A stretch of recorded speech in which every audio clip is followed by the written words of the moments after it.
মুষ্টিবদ্ধ করো, সমাজ থেকে সকল বৈষম্যের কবর রচনা করবার শপথ নাও। হে হতাশাগ্রস্ত জাতি, আসো আল কোরআনের কাছে, আমরা তোমাদেরকে মুক্তির বার্তা শোনাই, আমরা তোমাদেরকে সান্ত্বনার বাণী শোনাবো। আসো হাতে হাত রাখি, সমস্ত বৈষম্য, জুলুম, স্বৈরতন্ত্রের কবর রচনা করে আল্লাহর কোরআনের সমাজ গড়বার জন্য হাতে হাত রাখি। যদি ইনসাফ কায়েম না করা যায়, ইসলাম অনুসরণ করা যায় না, যদি বেইনসাফের বিরুদ্ধে লড়াই না করতে পারো, মিথ্যে মুসলমানিত্বের দাবি ত্যাগ করো। তুমি যদি ইনসাফের জন্য যুদ্ধ করতে না পারো, তুমি যদি বৈষম্যের বিরুদ্ধে লড়াই করার হিম্মত না রাখো, মুসলমানের মিথ্যা দাবি করা ভণ্ডামি ছাড়া কিছুই নয়। আর সর্বোপরি যদি একটি বৈষম্যহীন সমাজ গড়বার জন্য শাহাদাতের রক্ত দিতে হয়, আবু সাঈদদের মতো বৈষম্যের বিরুদ্ধে বুক পেতে দিয়ে জীবন দেওয়ার জন্য শপথ নিতে হবে। কোরআনে পাকের এক একটা আয়াত, কোরআনের এক একটা বিধান আল্লাহর জমিনে বাস্তবায়ন করার জন্য আমাদের জীবন যৌবনের বাজি লাগায় দিতে হবে, বাজি লাগায় দিতে হবে ইনশাআল্লাহ। ইনসাফ কায়েম করতে গিয়ে শুধু যদি নিজের সন্তানের হাতের উপর দিয়ে যায়, সে হাত স্তব্ধ হয়ে যাবে না, সে হাত থমকে দাঁড়াতে পারবে না। যেখান দিয়ে ইনসাফ যাবে সেখান দিয়ে ইনসাফকে চালিয়ে দিতে হবে। এই সমাজ, এই জমিন এখন বিপ্লবী চায়। সে বিপ্লব আব্রাহাম লিঙ্কনের আদর্শের বিপ্লব নয়, সে বিপ্লব কার্ল মার্কস, মাও সেতুং আর লেনিনদের বিপ্লব নয়। বাংলার মাটি আরেকটা বিপ্লব দেখতে চায়, সে বিপ্লব হবে আল কোরআনের বিপ্লব, সে বিপ্লব হবে ইসলামী সমাজ গঠনের বিপ্লব। সেই বিপ্লবের জন্য 2000 যুবক নয়, যদি 2 লক্ষ যুবকের তাজা বুকের শাহাদাতের রক্তের প্রয়োজন হয়, সে রক্ত দেওয়ার জন্য শহীদ ঈদগাহে কারা কারা জমায়েত হবে, কারা কারা জমায়েত হবে। এটা শুধু কথার কথা না, শপথ। এটা কথার কথা না, শপথ। এটা অঙ্গীকার। কার সাথে? কার সাথে?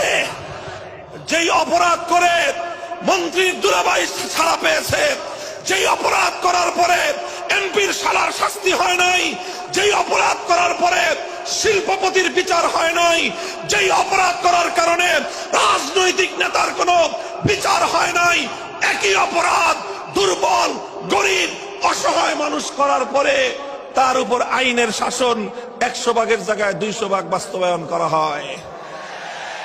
আল্লাহ নবী বলেছেন, পৃথিবীতে ইসলাম এসেছে শুধুমাত্র ইবাদত, নামাজ, রোজার, হজ, যাকাতের বিধান বাস্তবায়নের জন্য নয়।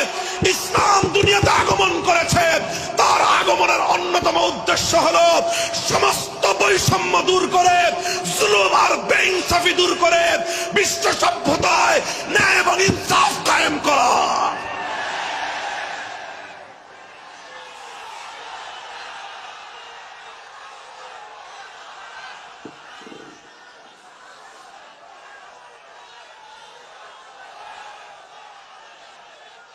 মনে রাখবেন, বৈষম্যহীন সমাজ গড়া এটা শুধু বৈষম্য বিরোধী ছাত্র নেতৃবৃন্দের দায়িত্ব নয়। বৈষম্যহীন সমাজ গড়া এটা শুধুমাত্র বৈষম্য বিরোধী ছাত্র নেতৃবৃন্দের দায়িত্ব নয়। বৈষম্যহীন সমাজ গড়া সর্বপ্রথম আল কোরআনের সৈনিকদের দায়িত্ব। বৈষম্যহীন সমাজ গড়া সর্বপ্রথম আল্লাহ নবীর সত্যিকার উম্মতদের দায়িত্ব। ওঠো, দাঁড়াও, হাত মুষ্টিবদ্ধ করো, সমাজ থেকে সকল বৈষম্যের কবর রচনা করবার শপথ নাও। মুহতারাম হাজিরিন, কথাটা খুব জায়গা লক্ষণীয়, শোনার বিষয়। যারা একটা বৈষম্যহীন সমাজ দেখতে চাও, যারা জুলুম এবং অত্যাচারে অতিষ্ঠ হয়ে গিয়েছ, যাদের জীবনকে এই ধরনের অন্যায়, অবিচার, জুলুম, শোষণ, স্বৈরতন্ত্র যাদের অন্তর হৃদয়কে জ্বালিয়ে পুড়িয়ে ছারখার করে দিয়েছে, হে হতাশাগ্রস্ত জাতি, আসো আল কোরআনের কাছে, আমরা তোমাদেরকে মুক্তির বার্তা শোনাই, আমরা তোমাদেরকে সান্ত্বনার বাণী শোনাবো। আসো হাতে হাত রাখি, সমস্ত বৈষম্য, জুলুম, স্বৈরতন্ত্রের কবর রচনা করে আল্লাহর কোরআনের সমাজ গড়বার জন্য হাতে হাত রাখি। দেখেন, আল্লাহ পাক রব্বুল আলামিন যুগে যুগে যত নবী রাসূল প্রেরণ করেছেন, যুগে যুগে যত আসমানি কিতাব আল্লাহর পক্ষ থেকে অবতীর্ণ হয়েছে, কেন হয়েছে? শুধুমাত্র মুসল্লিদের সমাজ গড়বার জন্য নয়, শুধুমাত্র রোজাদার সমাজ গড়ার জন্য নয়। অবশ্যই কোরআন এবং কিতাব নাজিল হয়েছে নামাজের জন্য, অবশ্যই কোরআন এবং কিতাব নাজিল হয়েছে রোজা, হজ, যাকাত সহ আল্লাহ পাকের যাবতীয় বিধান সমাজে বাস্তবায়ন করার জন্য। তবে একমাত্র এটাই উদ্দেশ্য নয়, বরং সমস্ত কিতাব, সমস্ত নবী রাসূল দুনিয়াতে আগমন করার অন্যতম একটা মৌলিক লক্ষ্য। কোরআনে পাকের সূরাতুল হাদীদ থেকে তেলাওয়াত করেন, অর্থ বুঝেন, মর্ম বুঝার চেষ্টা করেন। লাকাদ আরসালনা রুসুলানা বিল বায়িনাতি ওয়াল হুদা ওয়া আনজালনা মাআহুমুল কিতাবা ওয়াল মিজান লিয়াকুমান নাসু বিল কিসত। আল্লাহ কোরআন বলছে যে আমি নবী রাসূল পাঠিয়েছি, আসমান থেকে যুগে যুগে কিতাব নাজিল করেছি। এই সব কিছুর অন্যতম একটা উদ্দেশ্য হলো লিয়াকুমান নাসু বিল কিসতি। কোরআন নাজিলের উদ্দেশ্য, নবী প্রেরণের উদ্দেশ্য, শরীয়ত প্রেরণের উদ্দেশ্য, ধর্ম প্রেরণের উদ্দেশ্য হলো, অন্যতম উদ্দেশ্য হলো লিয়াকুমান নাসু বিল কিসতি। মানব সমাজ থেকে অন্যায়, অবিচার, জুলুম, শোষণ দূরীভূত করে ন্যায় এবং ইনসাফ কায়েম করা, এটাই হলো ইসলামের অন্যতম মৌলিক লক্ষ্য। যদি ইনসাফ কায়েম না করা যায়, ইসলাম অনুসরণ করা যায় না। যদি বেইনসাফের বিরুদ্ধে লড়াই না করতে পারো, মিথ্যে মুসলমানিত্বের দাবি ত্যাগ করো। তুমি যদি ইনসাফের জন্য যুদ্ধ করতে না পারো, তুমি যদি বৈষম্যের বিরুদ্ধে লড়াই করার হিম্মত না রাখো, মুসলমানের মিথ্যা দাবি করা ভণ্ডামি ছাড়া কিছুই নয়।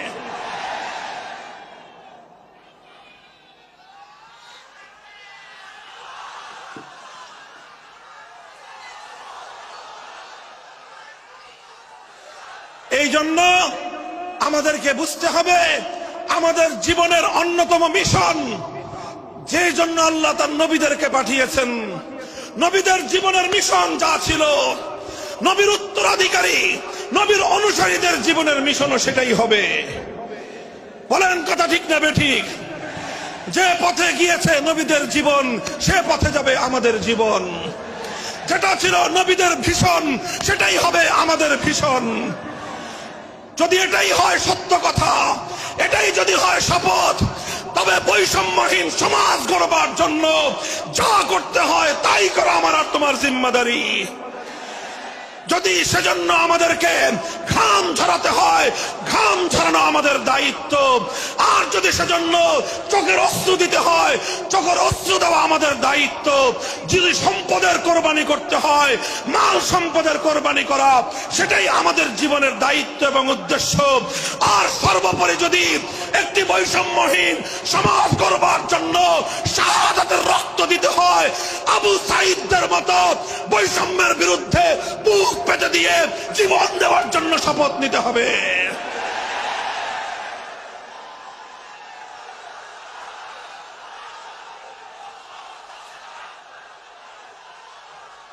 এই প্রস্তুত থাকবেন তো ইনশাআল্লাহ? আল্লাহর নবী বললেন এই বৈষম্য চলবে না, এই বৈষম্য জাহিলিয়াত, এই বৈষম্য মূর্খতা। সমাজের মধ্যে নিজের দলের লোক অন্যায় করলে পাগার পার, বিরোধী দলের লোক অন্যায় করলে আইনের শাসনে 100 ভাগের জায়গায় 200 ভাগ। নিজেরা অপরাধ করলে সেই অপরাধীকে ছাড়িয়ে নেওয়ার জন্য সমস্ত আয়োজন। বিপক্ষ মতের লোকজন অপরাধ না করা সত্ত্বেও তাদেরকে কেচোর মতো মাটির গর্ত থেকে ধরে এনে তাদেরকে বিচারের মুখোমুখি দাঁড় করানো, অন্যায় ভাবে তাদের জীবন থেকে তাদের যৌবনের সময়গুলো কেড়ে নেওয়া, বছরের পর বছর অন্ধকার কারা প্রকোষ্ঠে তাদেরকে বন্দী করে রাখা। এই জুলুম এবং অন্যায়ের অবসান যদি না ঘটাতে পারো, পুরুষ এবং যুবক মানুষ হিসেবে আল্লাহর কাছে জবাবদিহিতার সুযোগ থাকবে না। কাজেই তাফসীরুল কোরআন শুধুমাত্র কোরআনের তেলাওয়াতের জন্য নয়, তাফসীরুল কোরআন শুধু আল্লাহর কোরআনের মর্ম বোঝানোর জন্য নয়, আল্লাহর কোরআন তেলাওয়াত করতে হবে, মর্ম বুঝতে হবে, আর তালিমে হিকমতের কর্মসূচির অধীনে কোরআনে পাকের এক একটা আয়াত, কোরআনের এক একটা বিধান আল্লাহর জমিনে বাস্তবায়ন করার জন্য আমাদের জীবন যৌবনের বাজি লাগায় দিতে হবে ইনশাআল্লাহ। হযরত রাসূল আকরাম সাল্লাল্লাহু আলাইহি ওয়াসাল্লাম বলছিলাম, জাতির উদ্দেশ্যে প্রদত্ত মক্কা বিজয়ী মহাবীর আমিরুল মুমিনিন নবিয়ুল্লাহ খলিফাতুল্লাহ ফিল আরদ খলিফাতুল মুসলিমিন মুহাম্মদুর রাসূলুল্লাহ সাল্লাল্লাহু আলাইহি ওয়াসাল্লামের বক্তব্যের কথা আল্লাহর নবী বললেন, বৈষম্যের কারণে আল্লাহ পাক রব্বুল আলামিন পৃথিবীর বহু জাতিকে ধ্বংস করে দিয়েছেন। সুতরাং শুনে রেখো, আমার দ্বারা বৈষম্য হবে না। শুধু আমার বংশের লোক দেখে, আমার গোত্রের লোক দেখে, আমার রক্তের আত্মীয়তার সূত্রের কারণে আমি অপরাধ প্রমাণিত হওয়ার পরেও তার উপর কোরআনের বিধান বাস্তবায়ন করব না, এটা আমার দ্বারা সম্ভব নয়। এরপরে আল্লাহর নবী যেই কথাটি বললেন, সেই কথা যদি আল্লাহর নবী হাদিসে না বলতেন, তাহলে সেই কথা উচ্চারণ করতে আমাদের জিহ্বা কেঁপে উঠত, আমাদের বক্ষ প্রকম্পিত হতো। আল্লাহর নবী বললেন, ওয়াল্লাহ লাউ আন্না ফাতিমাতা বিনতা মুহাম্মাদিন সারাকাত লাকাতাতু ইয়াদাহা, ওয়াল্লাহি লাউ আন্না ফাতিমাতা বিনতা মুহাম্মাদিন সারাকাত লাকাতাতু ইয়াদাহা। শুধু আমার দাদির গোত্র, আমার বংশের ফাতেমা নামনি মহিলা নয়, আজ যদি আমি মুহাম্মদুর রাসূলুল্লাহর কলিজার টুকরা মেয়ে, আমার জীবনের সবচেয়ে আদরের সন্তান ফাতেমা যদি আজকে চুরি করে ধরা পড়তো, আমি আল্লাহর শপথ করে বলি, আমি তার হাত কেটে দিতে এতটুকু দ্বিধা করতাম না। মুহতারাম হাজিরিন, এটাই হলো তালিমে হিকমত।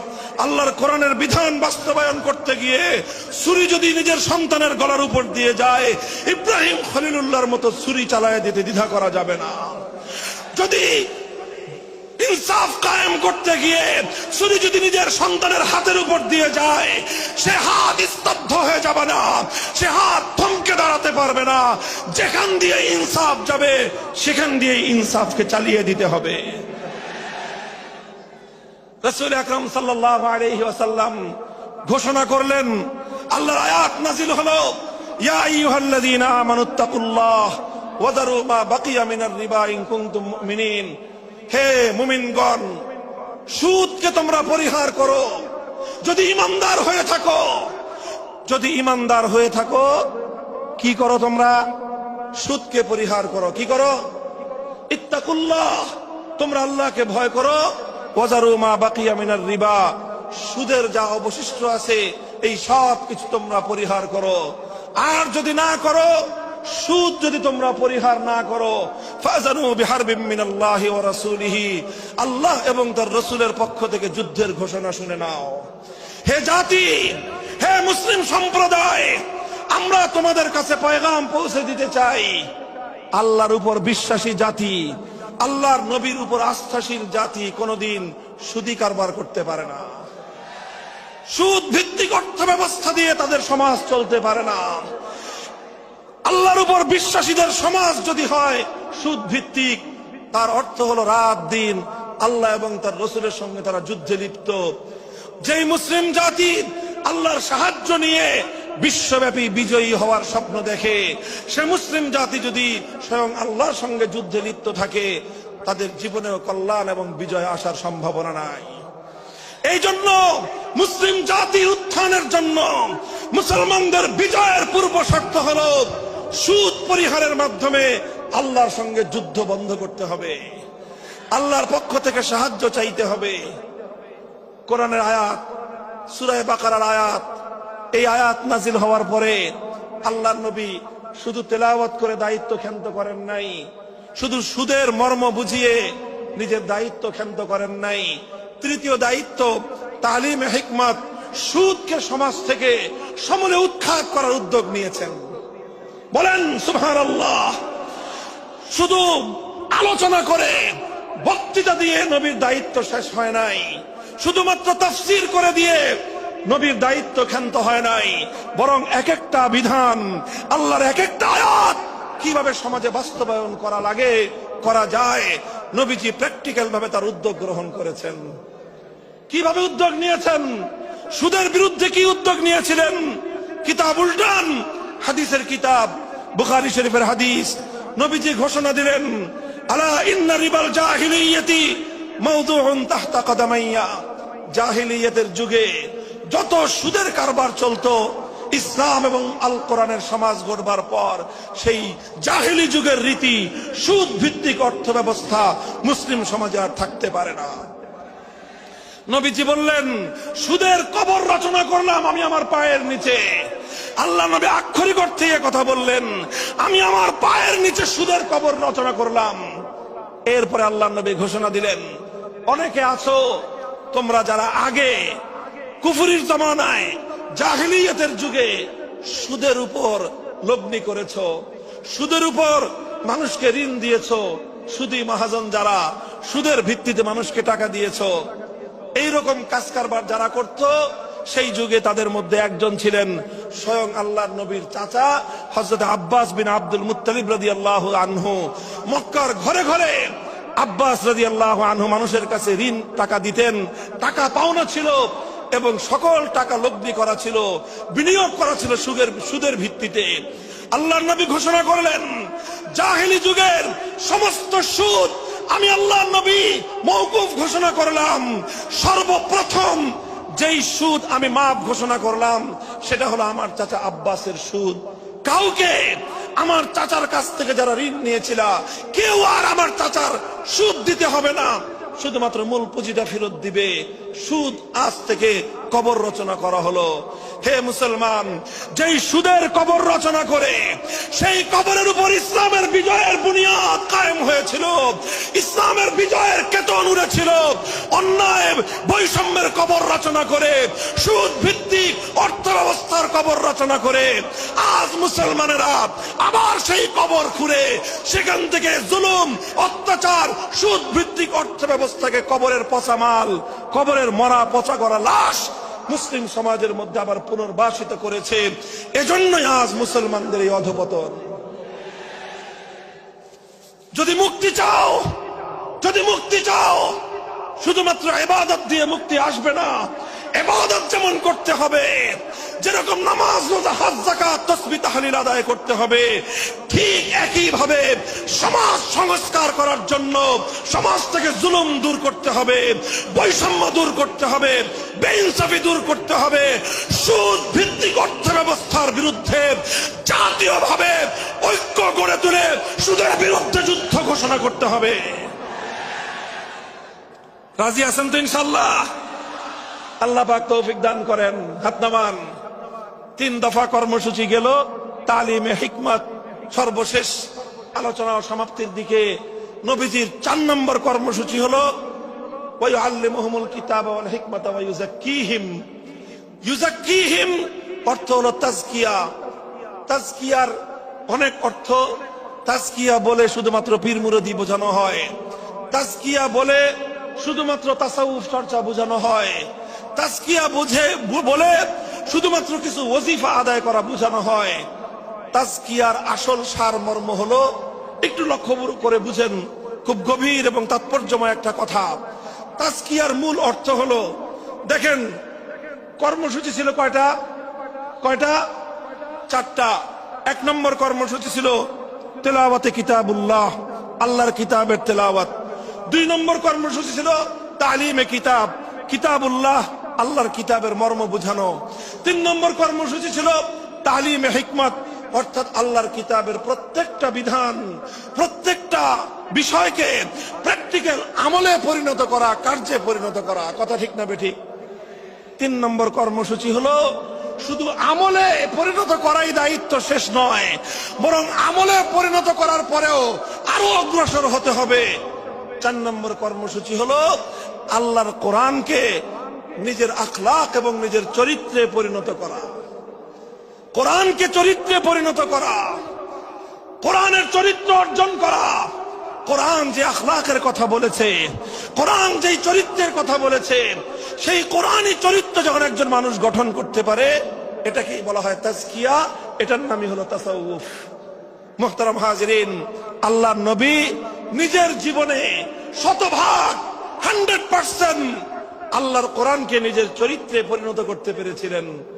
এই জন্য যদি কেউ জিজ্ঞাসা করে আল্লাহর নবীর সিরাত কি, নবীর জীবনীটা কি, বলেন তো সবচেয়ে সংক্ষিপ্ত অথচ সবচেয়ে পূর্ণাঙ্গ জবাব হলো, কি বললাম, সবচেয়ে সংক্ষিপ্ত অথচ সবচেয়ে পূর্ণাঙ্গ। নবীর জীবন সম্পর্কে সবচেয়ে সংক্ষিপ্ত এবং সবচেয়ে পূর্ণাঙ্গ বর্ণনা হলো কানা খুলুকুহু আল কোরআন, আমার নবীর চরিত্র ছিল কোরআন। কোরআন যা বলেছে নবীর চরিত্রে সেটা বাস্তবায়িত হয়েছে, নবীর আখলাকে সেটা বাস্তবায়িত হয়েছে। নবীজির কথাবার্তা, নবীজির উঠা বসা, নবীজির আচার ব্যবহার, নবীজির প্রত্যেকটা অ্যাক্টিভিটি, এমনকি চিন্তা চেতনা সব যখন আল্লাহর কোরআন অনুযায়ী তৈরি হয়, তখন সেটাকেই বলা হয় তাজকিয়া। আর এটাই হলো কোরআনকে কেন্দ্র করে চতুর্থ কর্মসূচি। মুহতারাম হাজিরিন, আমি আমার আলোচনা এবার সমাপ্তির দিকে টেনে নিয়ে যাই। আসুন আমরা আল্লাহর কোরআনকে সেন্টারে রেখে একটা সমাজ বিনির্মাণের চেষ্টা করি। সেই সমাজ বিনির্মাণের জন্য প্রথম কাজ, ঘরে ঘরে কানে কানে কোরআনের তেলাওয়াতের আওয়াজ পৌঁছে দেই। 2 নম্বর, প্রতিটি মুসলমানের কাছে কোরআনের মর্ম বোঝানোর চেষ্টা পৌঁছে দেই। 3 নম্বর হলো কোরআনের প্রত্যেকটা বিধান সমাজে, ব্যক্তিগত জীবনে, পরিবার জীবনে, সমাজে, রাষ্ট্র জীবনে বাস্তবায়ন করার উদ্যোগ নেই। চতুর্থ কর্মসূচি হলো আল্লাহর কোরআনকে নিজের আখলাক, নিজের চরিত্রে রূপান্তরিত করার জন্য সর্বাত্মক চেষ্টা চালাই। ইনশাআল্লাহ রাজি আছি তো? ইনশাআল্লাহ রাজি আছেন তো? আল্লাহর কোরআন শুধুমাত্র তেলাওয়াত নয়, শুধুমাত্র তাফসীর আর ব্যাখ্যা নয়, এই কোরআনকে বাস্তবে পরিণত করবার জন্য মুসলমানরা যদি উদ্যোগ গ্রহণ করে, আগামীর বিশ্ব হবে ইসলামের বিশ্ব, আগামীর বিশ্ব হবে আল কোরআনের বিশ্ব ইনশাআল্লাহ। বাংলাদেশ বাংলাদেশ বাংলাদেশ নিয়ে আমার আখেরি বার্তা এখন হলো, বিপ্লবের জন্য বাংলাদেশ উর্বর হয়ে আছে। কথা বলেন ঠিক না বেঠিক? বৃষ্টির পানি পড়লে যেভাবে শীতকালের পরে বৃষ্টির পানি পড়ার সঙ্গে সঙ্গে ফসলের মাঠ যেমন চাষাবাদের জন্য উর্বর হয়ে যায়, আবু সাইদ, মুগ্ধ, সিফাত হাসান, এভাবে আমাদের অসংখ্য অগণিত বীর শহীদদের রক্ত ভেজায় বাংলার মাটি এখন ইসলামী বিপ্লবের জন্য উর্বর হয়ে আছে, আল কোরআনের বিপ্লবের জন্য উর্বর হয়ে আছে। এই সমাজ, এই জমিন এখন বিপ্লবী চায়। সে বিপ্লব আব্রাহাম লিঙ্কনের আদর্শের বিপ্লব নয়, সে বিপ্লব কার্ল মার্কস, মাও সেতুং আর লেনিনদের বিপ্লব নয়। বাংলার মাটি আরেকটা বিপ্লব দেখতে চায়, সে বিপ্লব হবে আল কোরআনের বিপ্লব, সে বিপ্লব হবে ইসলামী সমাজ গঠনের বিপ্লব। সেই বিপ্লবের জন্য 2000 যুবক নয়, যদি 2 লক্ষ যুবকের তাজা বুকের শাহাদাতের রক্তের প্রয়োজন হয়, সে রক্ত দেওয়ার জন্য শহীদ ঈদগাহে কারা কারা জমায়েত হবে, কারা কারা জমায়েত হবে। হ্যাঁ, এটা শুধু কথার কথা না, শপথ। এটা কথার কথা না, শপথ। এটা অঙ্গীকার। কার সাথে? কার সাথে? ইনশাআল্লাহ এই শপথ এবং অঙ্গীকারের উপর আমরা আমাদের জীবনের অবশিষ্ট সময়গুলো অতিক্রম করার চেষ্টা করব। করবেন তো ইনশাআল্লাহ? আল্লাহ পাক কবুল করুন, তৌফিক দান করেন। 3 দিন ব্যাপী আজিমুস শান তাফসীরুল কোরআন মাহফিলের এই আয়োজন সার্থক হোক, ইসলামী সমাজ গঠনের জন্য এখান থেকে মানুষ অনুপ্রেরণা নিয়ে ঘরে ফেরুক, ঘরে ঘরে কোরআনের আলো, ঘরে ঘরে কোরআনের তেলাওয়াত, কোরআনের তালিম এবং কোরআনের হিকমতের আমল শুরু হোক। আল্লাহ আমাদের সকলকে গ্রহণ করুন, তৌফিক দান করেন। ওয়া আখিরু দাওয়ানা আলহামদুলিল্লাহি রাব্বিল আলামিন। সুবহানাল্লাহি ওয়া বিহামদিহি, সুবহানাকাল্লাহুম্মা বিহামদিক, আশহাদু আল্লা ইলাহা ইল্লা আনতা, আস্তাগফিরুকা ওয়া আতুবু ইলাইক।